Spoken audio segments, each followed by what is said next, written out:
बच्चों पिछले एपिसोड्स में हमने सेट से रिलेटेड रिलेशंस में सिमेट्रिक रिलेशन पहचाना, फिर उसके बाद ह्यूमन रिलेशन में सिमेट्रिक रिलेशन पहचाना।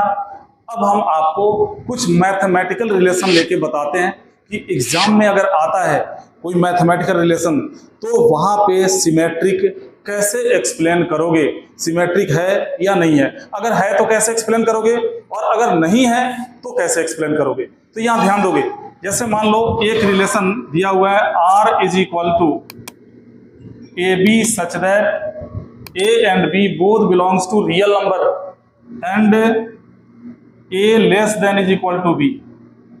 सेम रिलेशन में दिया है a less than is equal to b square, same relation में दिया है a less than is equal to b cube. ये तीन क्वेश्चंस हो गए यहाँ पे तुम्हारे सामने, इनको एक्सप्लेन कैसे करोगे। ये तीन क्वेश्चन हो गया, मान लो इनमें से कोई एक आ जाता है, ऐसे क्वेश्चंस आपकी एनसीईआरटी में भी हैं, तो इनमें सिमेट्रिक कैसे चेक करोगे, ये चीज हमें देखना है। तो देखो लिखने का तरीका क्या होता है, सॉल्यूशन देखो इसका। जैसे हम सेकंड वाला लिख के दिखाते हैं, बाकियों के बारे में ओरली हम डिस्कस कर लेंगे, एक लिख देंगे तो बाकी लिखने आपको आ जाएगा। अब ये बताओ कि अगर 2, 3, 2 और 3 किसी रिलेशन का हिस्सा है, सेकंड रिलेशन की बात कर रहा हूं, क्यों हिस्सा है, क्योंकि 2 3 के स्क्वायर से कम है। तुम कहोगे सर 3 2 भी तो इस रिलेशन का हिस्सा होगा क्योंकि 3 2 के स्क्वायर से कम है, 2 का स्क्वायर 4 होता है तो 3 तो 4 से कम है, यानी ये रिलेशन तो सिमेट्रिक होना चाहिए।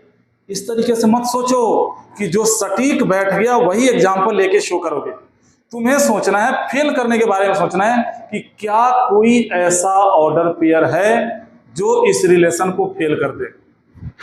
अगर ऐसा ऑर्डर पेयर मिल गया तो समझ लो कि तुमने इसको एक्सप्लेन कर दिया आराम से। जैसे 2 3 3 2 लिया, ये हो गया।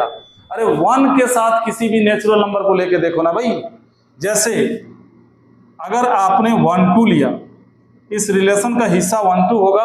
क्यों होगा, क्योंकि 1 less than is equal to 2 का स्क्वायर होता है। अच्छा, जरूरी नहीं है कि less than is equal to दिया है तो दोनों ही कंडीशन फुलफिल हो, या तो छोटा होना चाहिए या बराबर होना चाहिए। तो 1 जो है वो 2 के स्क्वायर से छोटा होता है, लेकिन 2 क्या 1 के स्क्वायर से छोटा होगा, बताओ होगा?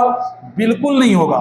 यानी 2 1 के स्क्वायर से छोटा नहीं होगा, यानी 2 1 इस रिलेशन को बिलोंग नहीं किया और एक एलिमेंट अगर फेल हो गया दैट मीन्स की रिलेशन फेल हो गया। तो इसको हम लिखेंगे कैसे, जैसे सेकंड का एक्सप्लेनेशन देखो, इस सेकंड वाले का हम लिखेंगे, हमने लेट किया ए और बी 2 रियल नंबर है एंड ए बी को हमने रिलेशन के अंदर देखा। क्यों देखा, क्योंकि देखने के पीछे रीजन क्या था कि ए जो है ये बी के स्क्वायर से छोटा था, इसलिए इस रिलेशन का हिस्सा बन गया। बट यहीं पे लिखोगे बट बी ए के स्क्वायर से छोटा नहीं होगा। यहां अब ब्रैकेट में अगर एक एग्जाम्पल दे दो तो बहुत अच्छा हो जाएगा तुम्हारा सॉल्यूशन। फॉर एग्जाम्पल यहां देखो 1 2 रिलेशन को बिलोंग करेगा बट 2 1 रिलेशन को बिलोंग नहीं करेगा, ये इनफ है। एक ऑर्डर पेयर फेल तो रिलेशन फेल, यानी बी ए के स्क्वायर से छोटा या बराबर नहीं होगा। Therefore b a doesn't belongs to R. A b को तो रिलेशन के अंदर तुमने देख लिया क्योंकि 1 2 के स्क्वायर से छोटा था, लेकिन बी ए उस रिलेशन में नहीं आ पाया क्योंकि 2 1 के स्क्वायर से छोटा नहीं है। ए बी आ गया, बी ए नहीं आया। इस प्रकार आर क्या होगा, R is not a symmetric relation. बेटा इतनी सी बात लिखनी होती है, सिमेट्रिक रिलेशन। अब जैसे a less than is equal to b है, सिमेट्रिक होगा कि नहीं? बिल्कुल होगा। बोलो होगा या नहीं होगा? एकदम नहीं होगा। ये तो मैं कंफ्यूज कर रहा था, क्यों नहीं होगा। अब 2 3 से छोटा है मगर 3 तो 2 से छोटा नहीं होगा ना, 2 3 से छोटा है, लेकिन 3 तो 2 से छोटा नहीं होगा, तो यहां भी तुम्हें ऐसे ही एक्सप्लेन करना है। a less than is equal to b हो जाएगा, मगर b less than is equal to a नहीं होगा, और ऐसा कई एलिमेंट के साथ होगा, इसलिए a less than is equal to b ये सिमेट्रिक रिलेशन नहीं होगा। Similarly a less than is equal to b cube ये भी नहीं होगा। आप यही एग्जांपल ले लो, 1 2 के क्यूब से छोटा है, मगर 2 1 के क्यूब से छोटा नहीं है, यानी a less than is equal to b cube भी सिमेट्रिक नहीं होगा। आपके एनसीईआरटी में ये तीनों क्वेश्चंस हैं और तीनों में कोई सा भी सिमेट्रिक रिलेशन नहीं होगा। इस तरीके से लिखोगे आपका एक्सप्लेनेशन इंप्रेसिव होगा। एक और छोटा क्वेश्चन 2 मिनट के अंदर बता देते हैं। रिलेशन इस बार चेंज किया, a b belongs to real number and a minus b is divisible by 4।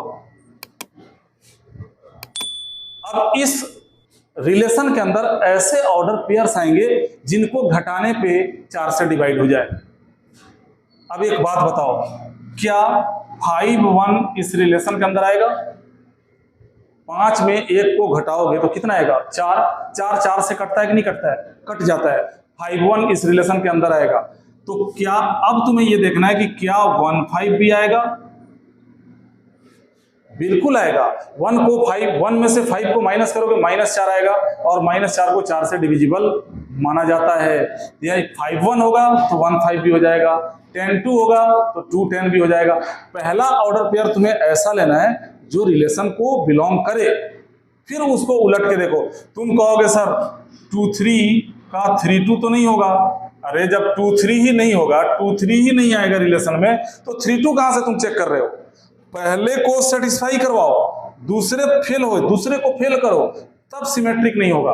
अगर पहला सेटिस्फाई करवाया और दूसरा भी सेटिस्फाई कर गया, ए बी को सेटिस्फाई करवाया, बी ए भी सेटिस्फाई हो गया, इसका मतलब ऐसा रिलेशन सिमेट्रिक होगा। कहने का मतलब ये हुआ। यहां देखो, अब इसको एक्सप्लेन कैसे करोगे? लिखोगे लेट किया ए और बी 2 रियल नंबर है एंड ए बी को रिलेशन के अंदर देखा गया। क्यों देखा गया? क्या रीजन था? ये ऑर्डर पेयर ए बी इस रिलेशन के अंदर आया क्यों? इसलिए आया क्योंकि ए में से बी को घटाया गया तो 4 से डिविजिबल था। अच्छा, डिविजिबल है तो 4m 4n 4p कुछ भी लिख सकते हो। अब जरा -1 से दोनों तरफ इंटू करो, इधर भी -1 से, इधर भी -1 से। -1 से इसको इंटू करोगे तो b हो जाएगा प्लस का, a हो जाएगा माइनस का, और ये 4 इंटू -m हो जाएगा। और अगर इसके फैक्टर में 4 दिख गया, तुमसे अगर ये बोला जाए कि प्रूफ करो कि 87 29 से डिविजिबल है, तो तुम क्या दिखाओगे? तुम इस 87 के फैक्टर में 29 को दिखा दो, प्रूफ हो गया। अगर 87 के फैक्टर में 29 आ गया, इसका मतलब 87 29 से डिविजिबल हो गया। अगर तुम्हें प्रूफ करना है कि a प्लस बी प्लस सी 10 से डिविजिबल है, तो तुम्हें इसके फैक्टर में 10 को दिखाना पड़ेगा। अगर इसके फैक्टर में 10 आ गया, 10 आ गया, इसका मतलब a प्लस बी प्लस सी 10 से डिविजिबल हो गया। ठीक वैसे ही अब यहां देखो, b माइनस a के फैक्टर में आपको 4 दिख रहा है। इसका मतलब क्या हुआ कि b में से a को घटाने पे ये 4 से कट जाएगा। देयरफॉर ये साबित हो गया कि ba भी रिलेशन का हिस्सा होगा, और इस प्रकार ये रिलेशन क्या होगा? ये रिलेशन सिमेट्रिक होगा। इस तरीके से आप सिमेट्री के लिए एक्सप्लेन करोगे। पैरेलल का रिलेशन आ गया, L1 L2 belongs to R। क्यों? क्योंकि L1 L2 के पैरेलल है, और अगर L1 L2 के पैरेलल है तो L2 भी L1 के पैरेलल होगा, यानी पैरेलल का रिलेशन सिमेट्रिक होगा। परपेंडिकुलर का रिलेशन, L1 L2 पे परपेंडिकुलर है तो L2 भी L1 पे परपेंडिकुलर है, परपेंडिकुलर का रिलेशन सिमेट्रिक होगा। कंग्रुएंट का relation, triangle ABC triangle PQR के कंग्रुएंट है तो PQR भी ABC के कंग्रुएंट होगा, यानी कंग्रुएंट का रिलेशन सिमेट्रिक होगा। सिमिलर का रिलेशन सिमेट्रिक होगा। ये कॉमन सेंस वाली बात है, और इनको आप इजीली पहचान पाओगे कि कौन सा रिलेशन सिमेट्रिक होगा और कौन सा रिलेशन सिमेट्रिक नहीं होगा। तो ये था बच्चों सिमेट्रिक रिलेशन। अगले एपिसोड में हम आपको बताएंगे ट्रांजिटिव रिलेशन क्या होता है और ट्रांजिटिव रिलेशन कैसे पहचानते हैं ह्यूमन रिलेशंस में, मैथमेटिकल रिलेशंस में, और सेट से रिलेटेड रिलेशंस में ट्रांजिटिव को पहचानने का तरीका क्या होता है। मिलते हैं बहुत छोटे से ब्रेक के बाद फिर से अगले एपिसोड में। ट्रांजिटिव रिलेशन लेके।